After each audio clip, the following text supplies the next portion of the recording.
So imagine this.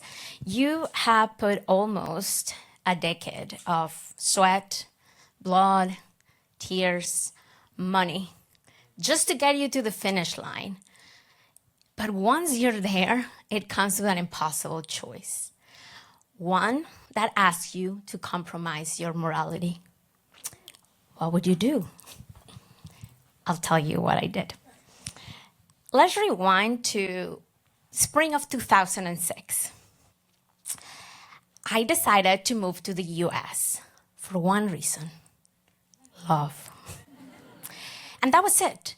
No master plan, no 5-year strategy, just love.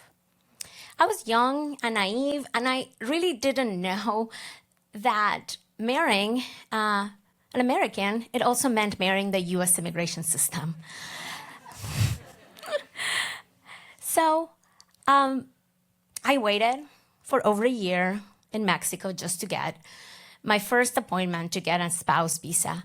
And then came 5 years of paperwork, fingerprints, checks for amounts of money that made my stomach drop, FBI clearances, thoracic x-rays, a series of vaccines that I never even heard of given to you all at once while standing in line at the only clinic in Ciudad Juarez approved by the US government. One day they will move you to more invasive medical exams, searching and checking your body for tattoos or drugs inside of you. Yeah, casual.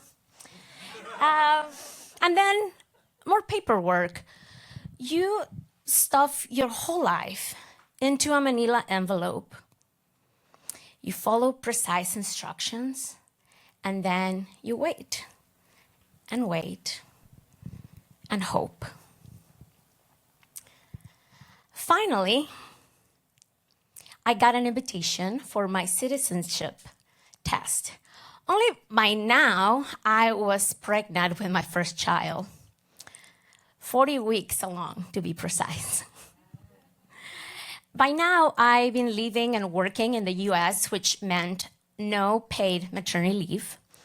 So here it was, huge, commuting to work, studying 100 questions of the citizenship test, memorizing the Bill of Rights between contractions that I was hoping were not contractions. Because by now I was praying every day, please God, do not let this FBI fingerprint appointment land on my due date. Thankfully, my prayers were answered and my baby was born right after that. So 2 weeks later, I was called into San Antonio for my citizenship interview.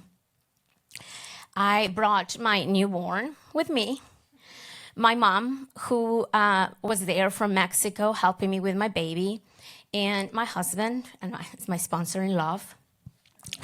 The interview was conducted in a small office where I sat across an immigration officer who asked me question after question after question. Legal name? Check. Country of birth? Check. Titles of nobility? I wish. Criminal background? No. I was cruising until he got to question 47. Are you willing to bear arms on behalf of the United States of America? Something in me just stopped. I thought, I grew up Catholic in central Mexico with this firm belief that life is sacred.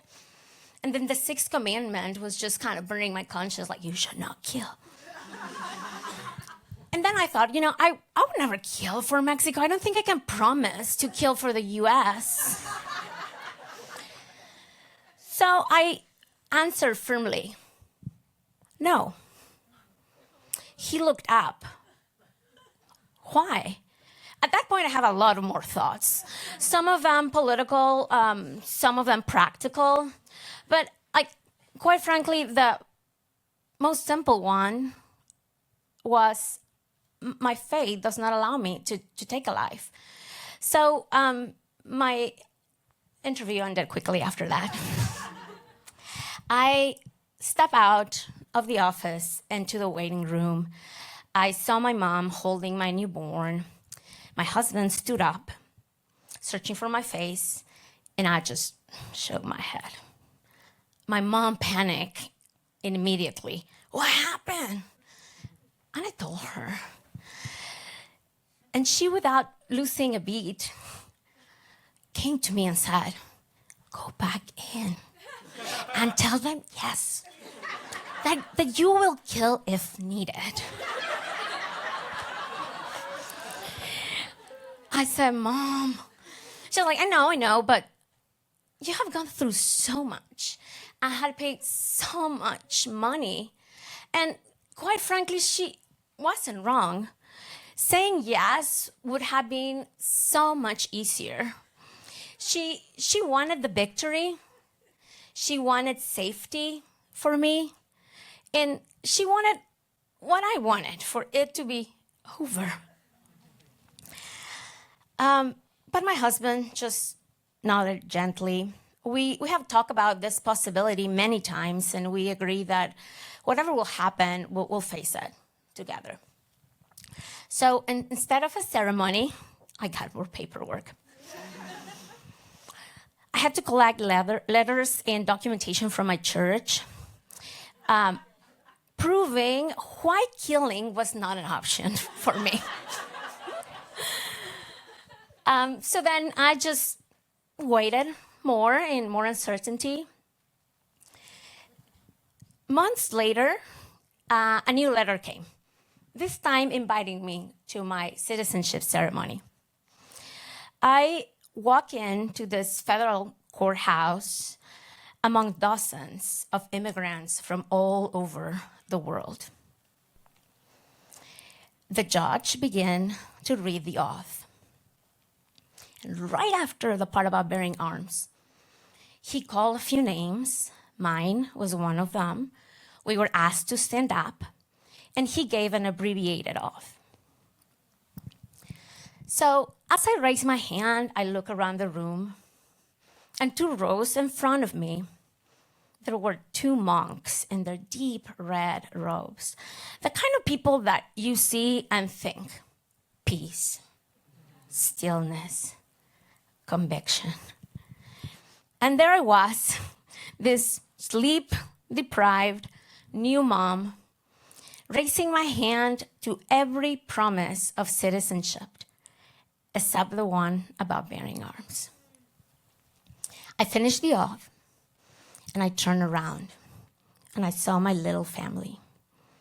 My baby girl in my husband's arms, my sister standing for all my family in Mexico that couldn't be with me. And at that moment, I didn't feel rebellious. I didn't feel courageous. I didn't feel defiant. I feel hope. And I felt hope. And I felt proud. And I felt proud about that love that brought me here. Proud about the faith that anchored me. And proud that this new American family would not be founded in fear or shortcuts, but conscience. That day, I became a US citizen. But most importantly, I claim the kind of American and the kind of mother I was going to be. One who builds a family rooted not in violence, but in curiosity, in kindness, and in love.